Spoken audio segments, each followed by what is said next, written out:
Welcome to the Posture Dojo podcast. I'm Sam Miller and I'll be your host. We're here to transform postures. At 18, I was diagnosed with a 85-degree kyphoscoliosis and ineligible for surgery. Over many years, I ignored, I didn't go deeper into that process, and I paid the consequences. At 33, I started shutting down my digestion, my lymphatic system, and immune system. And it was in that moment that my healing journey began, on a journey of breath, of alignment, and of movement. And that brings me to where I am now, here today, after correcting my posture, increasing my height multiple inches, and achieving peak performance in my own life. And now, on this episode of the Posture Dojo, I'd like to introduce you to Sean, who is a well-varied and experienced instructor of various methods that I want to share with you and talk about breath as the foundation of what we're doing with our postures. Sean Pritchard is the CEO and founder of Habit, a wellness and peak performance company based in New Jersey that serves education systems, businesses, and sports programs. Through Sean's own struggles with his mental health 10 years ago in college, he came across meditation and it changed his life. From working in tech sales, coaching youth sports, and being a personal trainer, Sean has used his experience along with his trainings and certifications in wellness and performance to create his own methodology called the Habit Method. Sean, welcome to the podcast. Sam, it's a true honor, man. Hopefully my C's and D over F sharps were supportive enough for your rad intro. I appreciate the spontaneous introduction there on our first episode of the Posture Dojo. I think it's improvised. It is what it is. We just gotta get it done. And I think that's something that I like to embody in my life. I saw your profile and I wanted to speak to you. You've developed the Habit Method, which I assume has something to do with how we inhabit our body and our mind. Please explain what your methodology is and what you're bringing to the world.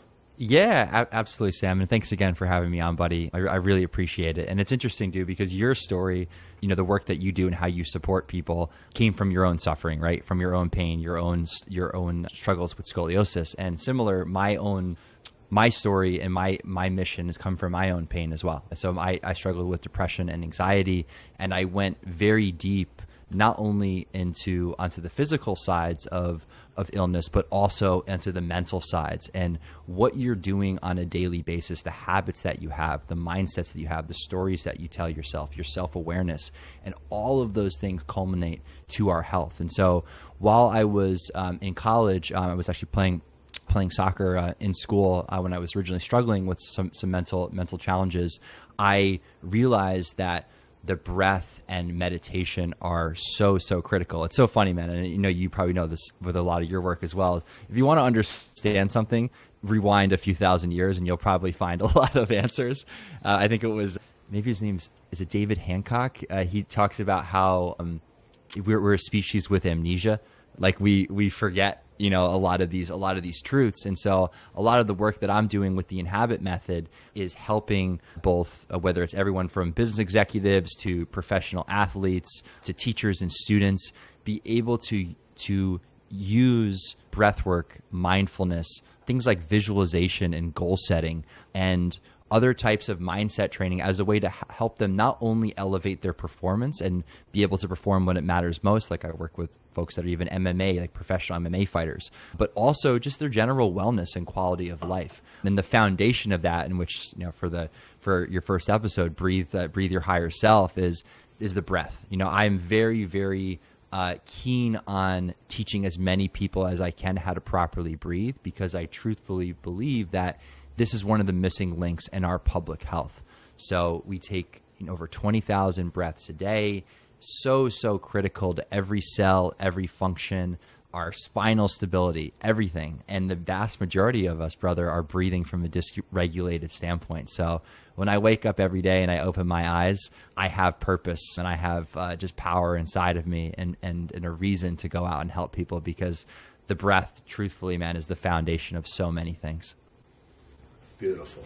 And, before the episode, you wanted to give me a disclaimer that, you're not specialized in postural work, but I actually kind of want to counter that and suggest that you are. Although, now when it comes to this posture correction, I want to kind of share why I think that you actually are skilled in it, but maybe that's not the people that you're kind of focused on helping. It sounds like you're helping people like reach their peak performance in whatever, business or sport or career or personal arena they're in, right? Mm-hmm. But you mentioned in your story, right, depression and anxiety. And so in these postural deficiencies, when we have a structural collapse of our habitat, maybe it will look like a depression, right? We have this body that we're inflating with our breath, and when we're not inflating it completely, and that may be physical trauma, an emotional trauma, some type of childhood trauma that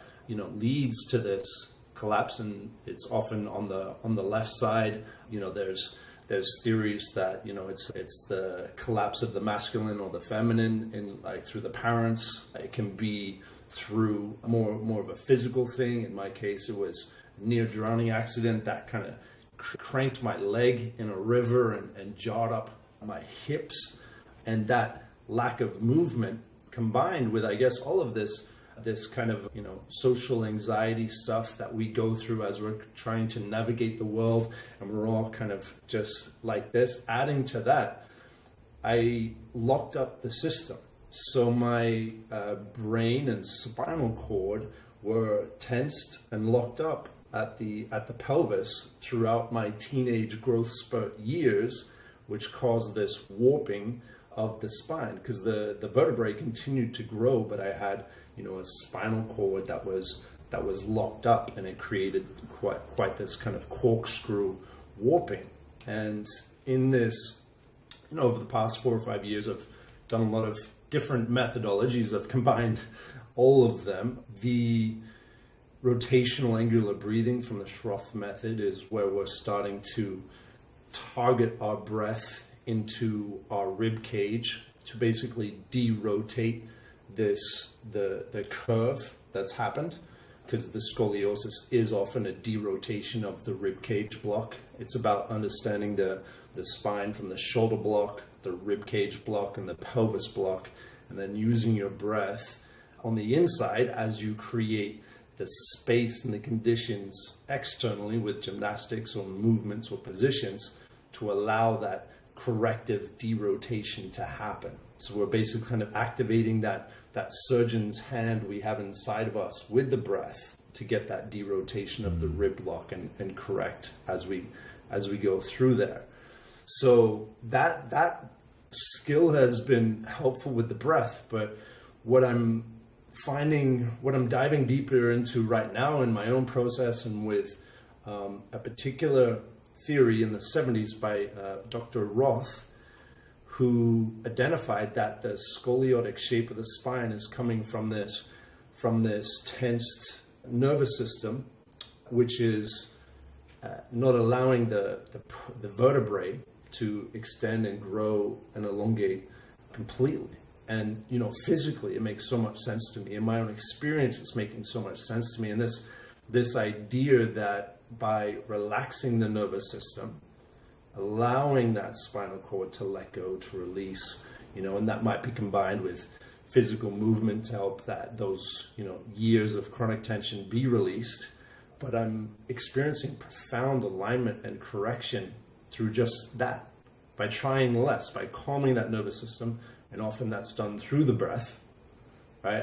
I've had some profound healing and alignment, and I don't hear anyone talking about it in the space. So these skills that you've been developing, although not specifically related to posture, can really be applied to that. So that's definitely something I'd like to kind of dive in with you, and perhaps I share what I think I think maybe a few benchmarks of what I think like we can bring awareness to with breathing, and then we'll go from there to see like, where can you take us into, let's go beyond that.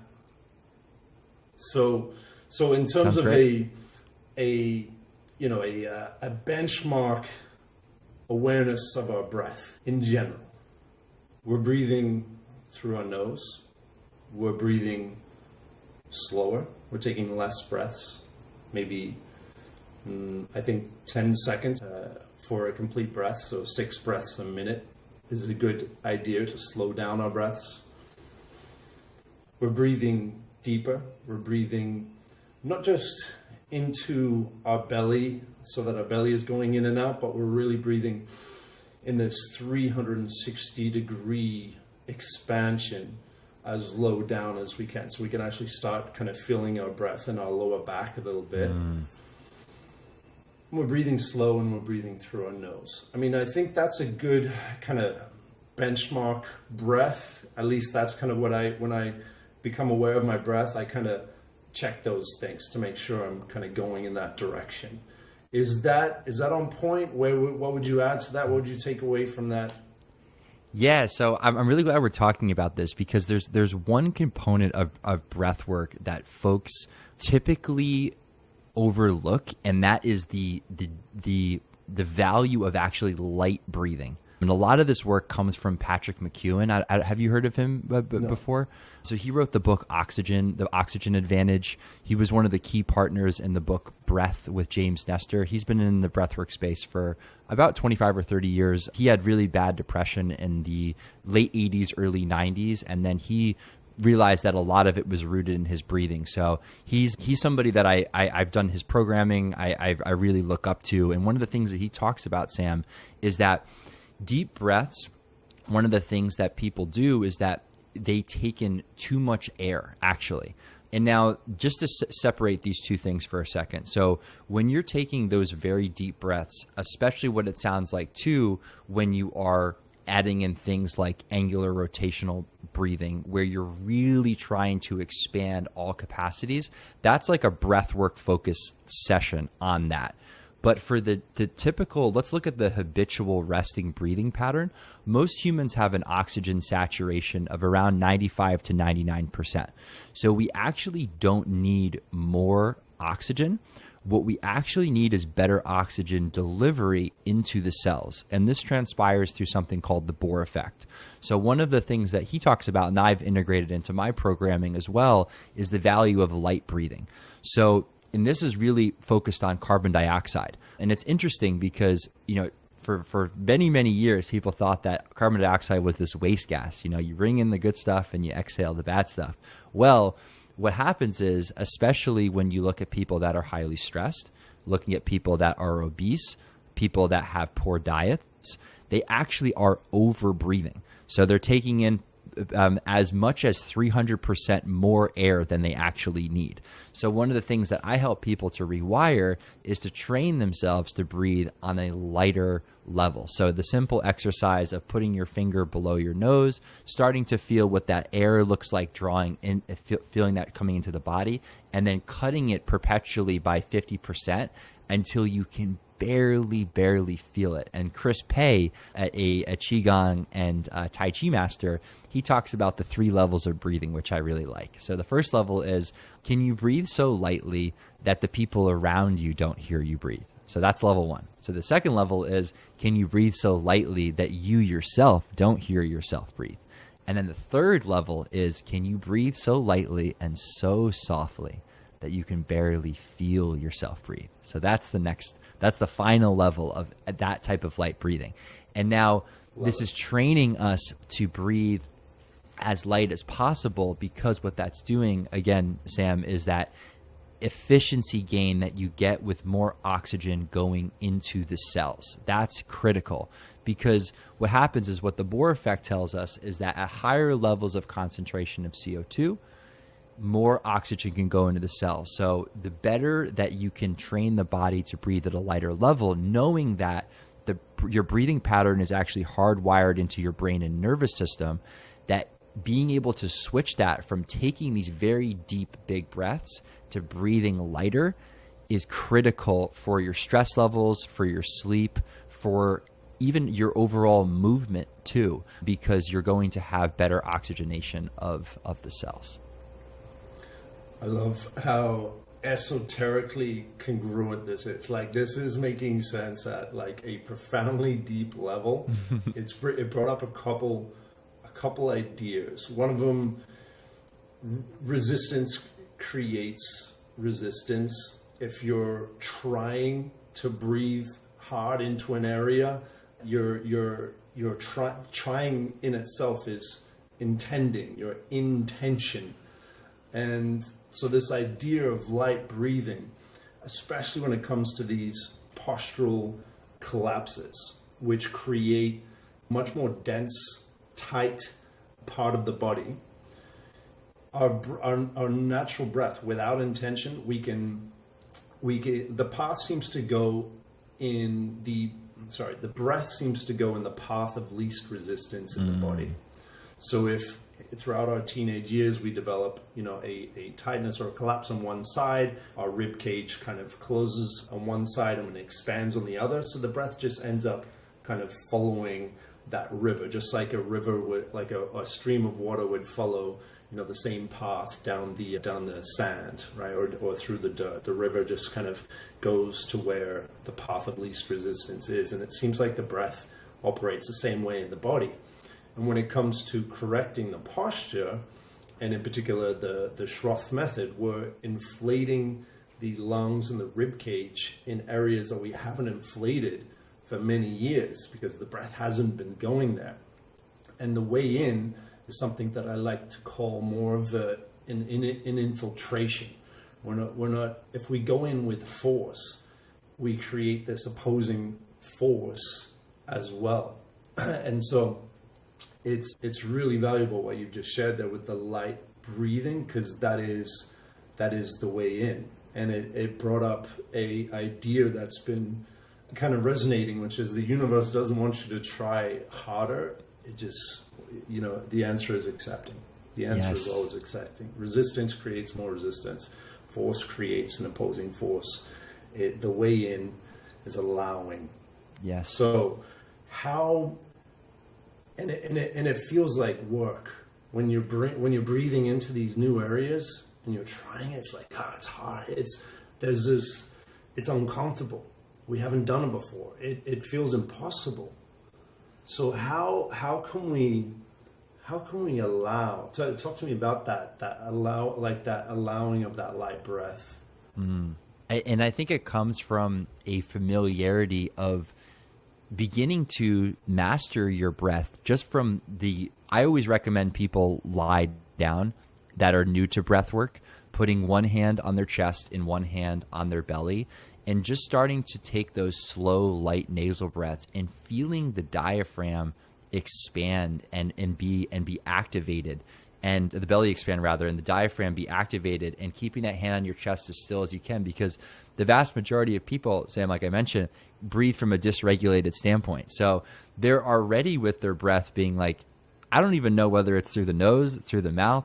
I don't even know if I'm using my chest or I'm using my leg to breathe. Like, I just am existing as a human with this kind of meat suit, just moving throughout like the universe.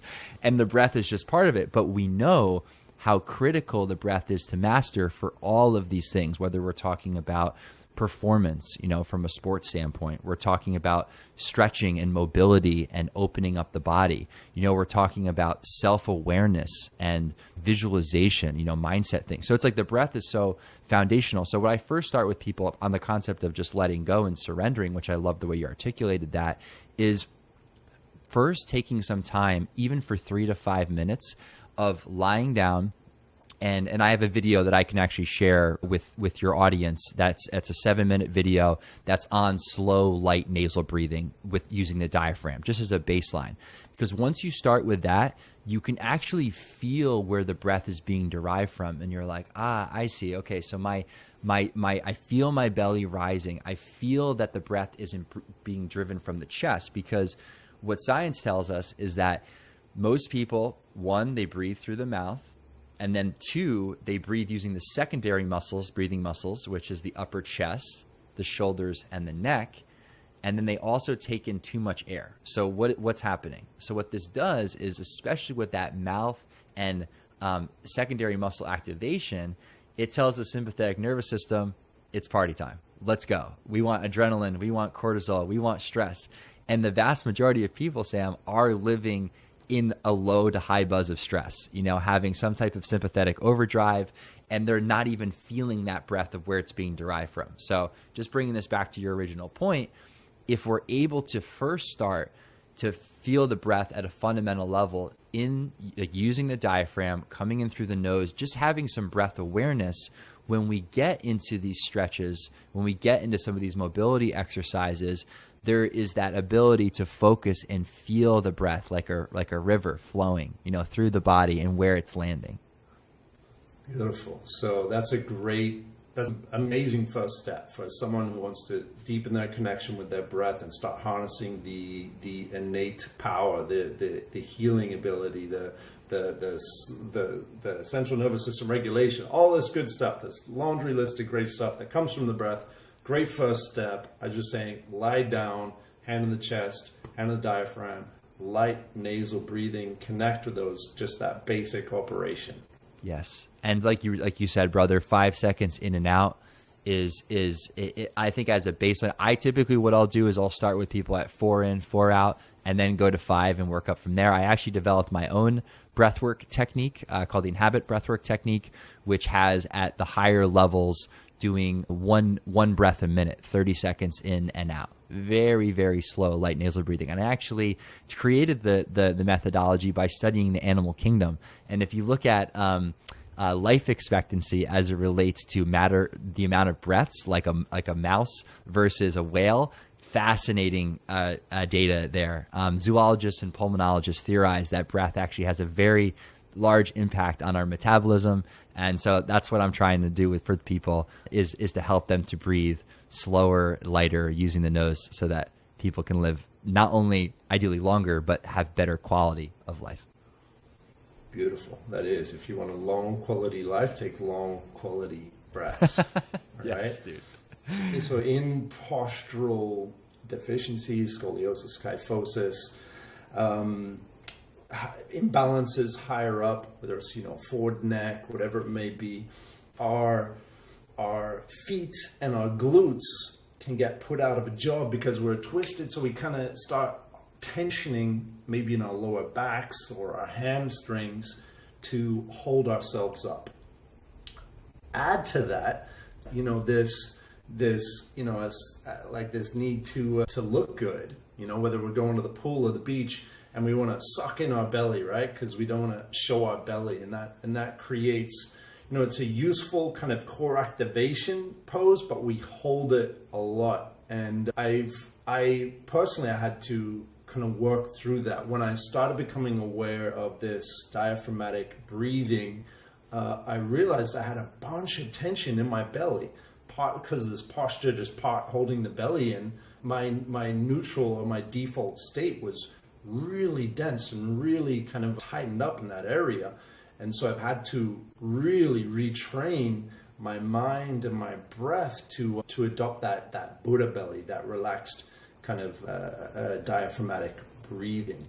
So is there, once someone has this kind of awareness of that, let's say that basic breath, and they start coming across different tensions, and what are the common tensions you've come across, or the people you help come across, and then maybe something in that realm as well? What do you do when you start coming across these limitations to this breath? Yeah, this is a really interesting one, Sam, because we're social creatures. We're at the pool. It's Saturday, it's the pool party, and everyone is tightening. It's tightening the stomach because God forbid I get figured out that I don't have an APAC, whatever. It's just like, this is the way that humans operate. It's super interesting. But what it does is, to your point, brother, is that, it creates that tension.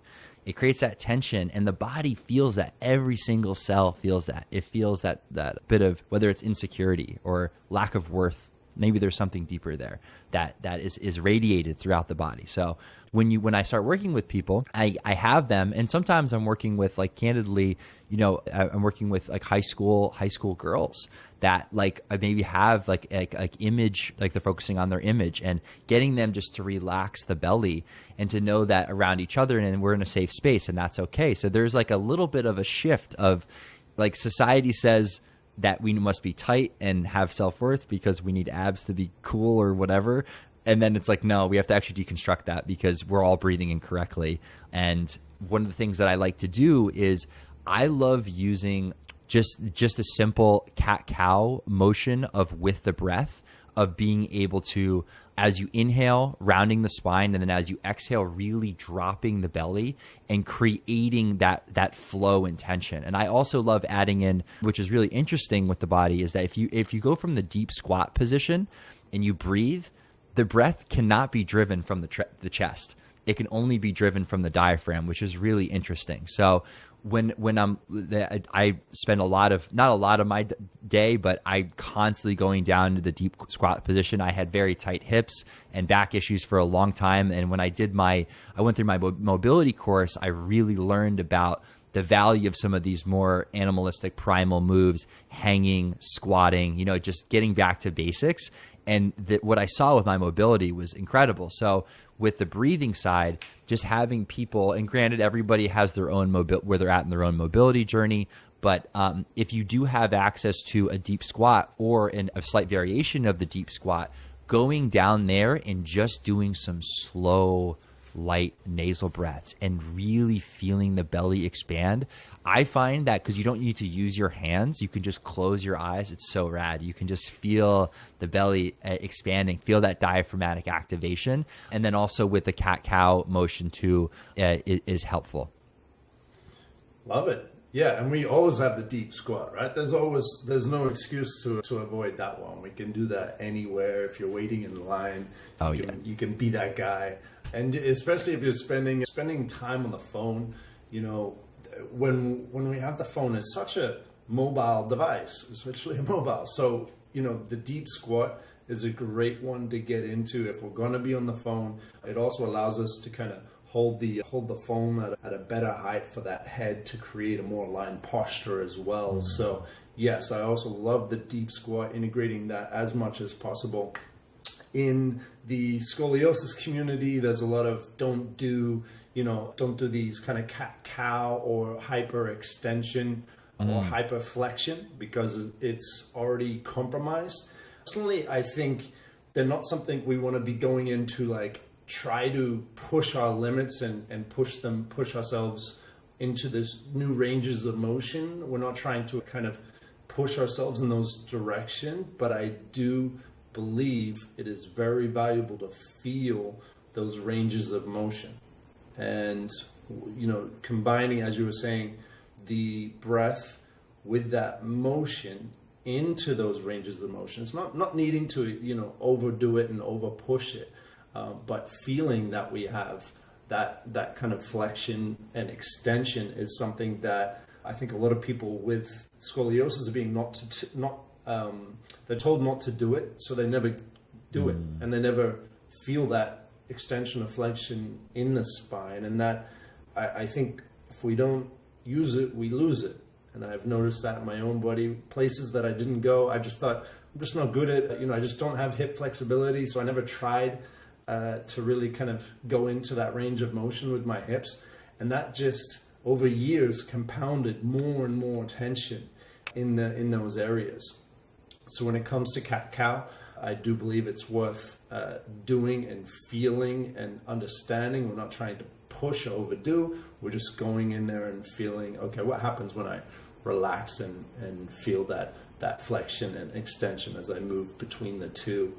And this process of just going there and being with it has allowed me to get to a muscle up. Like I've actually just gotten a muscle up after years of kind of unfolding and working out. Like I've had to release tensions and build the proper activations to get this proper, activation when my body needs it with the muscles that it needs to get that power driven through the body. So stuff works, and it, as you said, begins with awareness. Yes, it does. And just to piggyback that, Sam, is using, just from a training standpoint, just the simple motion of a push-up. Inhaling on the eccentric movement, so you're lowering yourself down, and exhaling as you push away. The breath is like this gateway that can be used in training a lot, like with whether you're stretching, you're going deeper into the stretch, being able to exhale through that. Like that concept of being able to calm your CNS, your central nervous system, and relax the muscles around and start to sync up the breath with movement. One, it's not only a greater lift in terms of your performance and experience of training, but it also just helps with just how you feel in the motion. You know, you're just more comfortable. You're more in control. And I notice this a lot too. Like, for example, if you watch it, have you ever seen somebody, or maybe experienced yourself, a hyperventilation before? Sure. Yep. Okay. So very, very common, like especially with kids, like they start to go panic attack. It's real, man. It's real. I've had them myself. It's super intense. So you're going in and out through the mouth. Just the you're going very quick, you know, and the breath, that is what's telling the nervous system to crank up and to go. So, and it's very primal, right? You know, this is like as ancient as it gets. So what is the way to be able to manipulate the system and to help you? And it's to use the breath as the gateway. And one of the things I wanted to mention, just back to something I was talking about earlier in the pod, was that your breath is hardwired into your brain and nervous system. People don't fully grasp this, so I want to just dive into this a little bit deeper. So we take 22,000 breaths every day, around 8 million breaths a year. And every single breath that you take, Sam, is further hardwiring your breathing to be a certain way. So what people think about with breath work a lot is, oh, I use breath work to help me to de-stress. Valuable, 100%. Like, I think that there's a lot of value that when I feel stressed, I pull the emergency brake to help me to de-stress. So one of the very, very popular techniques that's out right now, it came out in the 30s, but Dr. Andrew Huben has popularized it. It's called the physiological sigh. Yes, exactly. So it's great. Very, very effective for in real time for reducing stress. But what about the rest of the time? So this is where a lot of my work and training programs come into, is looking at the habitual resting breathing pattern. Because if you are able to reduce your baseline stress because you have, for example, elevated your tolerance to CO2, so you don't have to exhale as much, you have trained yourself to have larger lung capacity, you have trained yourself to be able to breathe more comfortably through the nose, breathing slower, your baseline stress is going to be so much lower. So it's almost like this idea of you can continue to pull the emergency brake, but if you want real cosmic change, you have to address two things, in my personal opinion. The first one is the habitual breathing pattern, so the resting breathing pattern, training for that. And then you have to train what's known as intermittent hypoxic training. So this is breath hold practices. These are stuff like Tumo, the Wim Hof method, which I'm sure that you're familiar with. My technique falls into that bucket as well. And that really is so huge, not only for the second one, intermittent hypoxic training, for the CO2 tolerance, because if you've ever used an oximeter and held your breath after, for example, if you're doing deep breathing and then you hold your breath, you'll see that your O2 levels plummet. And what happens then? Then your CO2 levels rise. Very key. But the biggest thing about this, Sam, and actually a study came out recently that showed that people that do IHT live on average 7 years longer. And the reason why is because what's happening at the mitochondria. The mitochondria is the key. So through hormesis or through hermetic stress, when the mitochondria is absent of oxygen, it causes it not only to grow, but new research shows that little mitochondria actually are growing as well. So that allows us to produce more energy, better process our stress and anxiety, and just feel in more wellness and be in a state of well-being. So the combination of those two things are typically how I approach my breathing methodology, depending on who I'm working with and where they're at in their journey. But it's not just I'm stressed and I pull to then not feel stressed. It's much deeper than that of how you can use the breath to train in these other modalities. Beautiful. Now give me the explain it like I'm five version of what you just said. Because you got a little technical, but now Okay. give me the TikTok version. The TikTok version. Okay. The TikTok version is you have your resting breathing pattern that needs to be trained by breathing lightly, slowly, through the nose, and using the diaphragm. Okay? That needs to be trained on a consistent basis. Then you have breath hold practices that should be trained on a consistent basis too, which helps you to have more energy so that you can feel your best. Beautiful. Okay. So how is that dumbed down version? well, like the mitochondria and how that's adding to the longevity. So I mean, Yes. I mean, when we talked about long quality life comes from long quality breaths. I mean that training is allowing you to have higher quality breaths. Is that one way to put it? Yeah, you're allowing you to have higher quality breaths and higher quality function of the mitochondria so that you can produce more energy. The energy production is a key component of this. So you get better mitochondrial health and function by having better habitual breathing, but when you do the breath hold practice, that really helps to create hormesis, which is the hermetic stress, which causes positive adaptations to have the mitochondria grow so that it can produce more energy. Yeah, those are the two. Hopefully that wasn't too complicated, but those and was clear enough. Mitochondria and hermetic stress. We may be explaining those. Yeah, so hermetic stress or hormesis, think of that as putting the body under stress so that there can be positive adaptations and growth. So we're talking about heavy lifting, cold exposure. That's a huge one. Putting the body into these states that are beneficial to cause it to grow, which is very, very ingrained into the human story and physiology. It's like, you go out, you do your muscle ups, you're breaking down muscle, you're putting stress on the body so that it can grow. And it's very interesting because if you look at what is one of the lowest lifts that somebody can do, especially if they are obese, for example, like if someone is obese to morbidly obese, getting them to start to go out and run is going to be incredibly difficult. So one of the things that's very helpful is first baseline is start to master your breathing, because a lot of the times with folks that are obese, they are over breathing, which is offloading too much carbon dioxide, which is changing the pH level of their blood, making it more acidic, which has a whole host of other health issues as well. So the breath, again, I'm so glad that you chose this for your first topic, because I truly believe it's so foundational to so many things. It seems like every realm of human endeavor can benefit with long quality, slow, light breaths. If we're climbing Everest, if we're in a cold plunge, if we're running or walking, if we're having intercourse, if we're public speaking, if we are focusing on work, if we are on the bus, it appears that long, slow, quality, light breaths makes life better and increases our performance. It does. You're spot on. And I just want to talk about one thing you brought up with just relationships.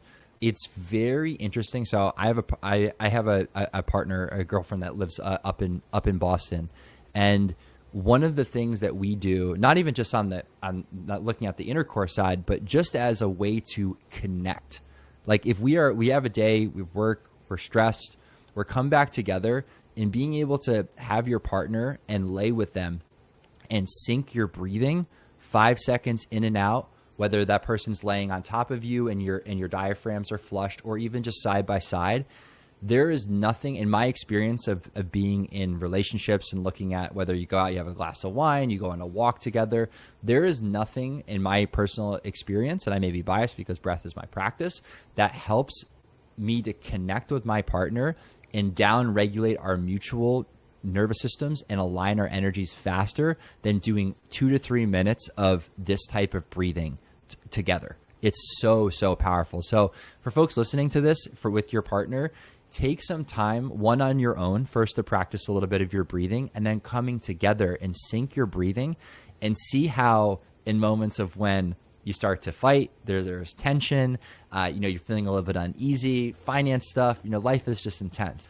Taking a few minutes, breathing, and then meeting that conversation with a more open heart and an open mind and seeing how it works.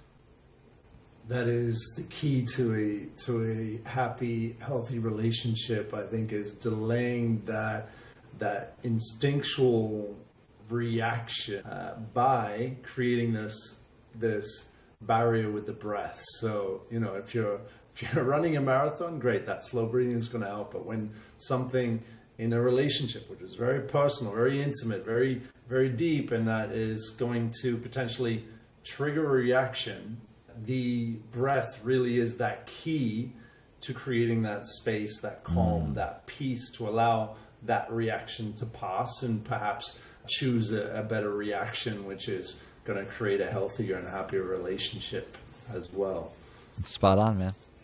Yeah, so that's key. Sean, thank you for inspiring us to become aware of our breath and tap in to these abilities that we have to inhabit our bodies in better ways. Inspiring does come from that word, in spirit, and I think if you get into the metaphysics of it, we are more breath than body in some ways. So the way we're breathing and the way we inhabit is super key. It seems like you help people go from that basic habitual breathing to getting into more of these optimal high performance methods as well, where we're going to the next level. Talk me through a little bit about that, what offerings you have in that realm, and where they can get in contact with you. Yeah, absolutely. And Sam, thank you so much again, brother, for having me on. This has been a blast. And just the format of exploration and not having a bunch of preset topics and we can just jam. I love this. So thank you again. So my website is inhabitmindbody.com. And on the breathing side, I offer a 10-week breathing reset program for better wellness and performance. And that's a combination of live sessions with me and also training videos that are to be done daily within the app.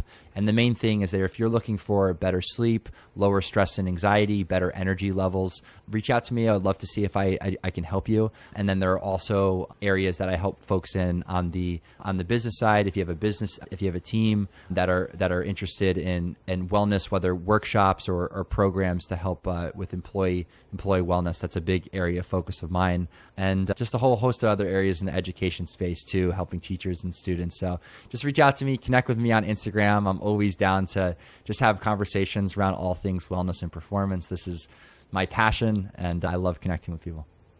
Beautiful. Thank you, Sean. Thank you for sharing. It's never too late to learn how to breathe, and it's good to have a guide and a mentor in that realm to kind of fast track you to the good stuff and give you the exact kind of techniques to get in there. So appreciate it, and I also enjoyed kind of collaborating and exploring the topic with you. Absolutely. Sam, thank you so much again, brother. And I appreciate your work and how you're helping people to live happy, healthy lives with better just spinal health and just overall posture, man. I mean, I had a friend of mine had scoliosis, and watching what he went through was very challenging. So you're doing great work, brother. I respect and support you. Love it. Thank you. I hope I'm helping you on your journey as well to help millions of people breathe better. So thank you for tuning in. If you've enjoyed this podcast, let us know. Leave a review for the podcast. Till next time, we'll see you on the next one. Have a good one.